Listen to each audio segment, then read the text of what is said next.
콜럼버스에 대한 흔한 오해 몇 가지를 얘기해 보겠습니다. 첫 번째, 신대륙을 최초로 발견했다. 사실 신대륙이라는 단어 자체가 서양 중심사관에 뿌리를 둔 표현이죠. 신대륙의 사람 산 역사가 적어도 10,000년이라고 합니다. 10,000년 전쯤 베링 해협이 육지였을 때 북동아시아에서 넘어간 사람들이 지금 미주대륙 원주민들의 조상이라고 하는데요. 10,000년이면 신대륙이라고 하기엔 너무 오래된 거 아닌가? 신대륙 발견이라 쳐도 사실 콜럼버스보다 무려 500년이나 먼저 아메리카를 발견한 유럽인들이 있었습니다. 바로 바이킹족입니다. 바이킹족 전설에는 레이프 에릭슨이라는 바이킹이 대서양을 넘어가서 우연히 빈란드라고 하는 새로운 땅을 발견했다는 이야기가 나옵니다. 다들 그냥 옛날 얘기겠거니 했는데 1960년 고고학자 헬게 잉스타드와 그의 아내가 캐나다 뉴펀들랜드 란스 오메도스라는 곳에서 실제 바이킹 유적을 발견합니다. 연대 측정을 해봤더니 콜럼버스보다 500년이나 앞선 거예요. 좀 더 황당무계한 설도 있습니다. 중국의 정화라는 인물이 콜럼버스보다 몇 년 앞서 아메리카를 발견했다는 설입니다. 물론 중국에서 주장하는 설이죠.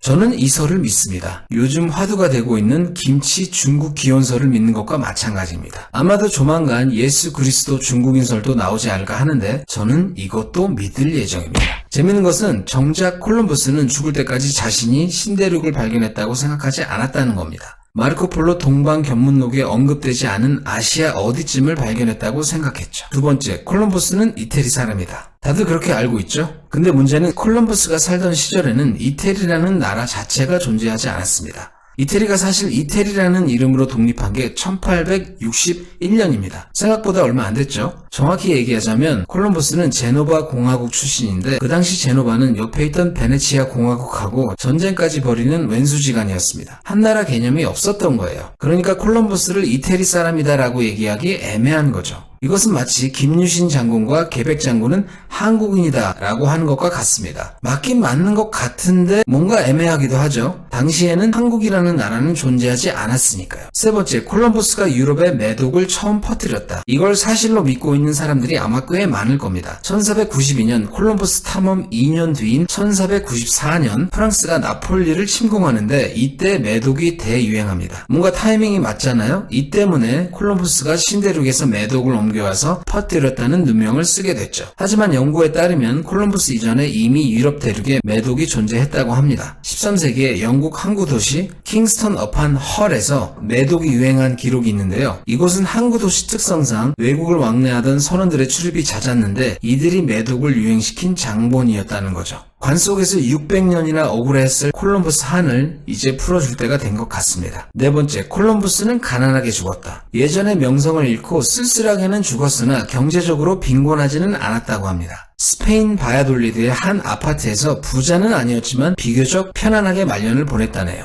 콩밥 먹으며 감옥살이를 한 탓인지 관절염으로 심하게 고생했다는 점만 빼고는 진짜 복 터진 건 콜럼버스 가족들이었습니다. 콜럼버스가 죽고 나서 자식들이 스페인 왕실을 상대로 소송을 거는데요. 무려 20년짜리였습니다. 결국 승소해서 스페인 왕실로부터 상당한 재산을 받아냈다고 합니다. 아마도 김앤장쯤 되는 회사에 의뢰하지 않았을까 합니다. 광고 아닙니다. 콜럼버스 에피소드 너무 많아서 지겨웠던 분들, 이번이 진짜 마지막 편이었습니다. 다음번에는 다른 이야기를 가져오도록 하겠습니다.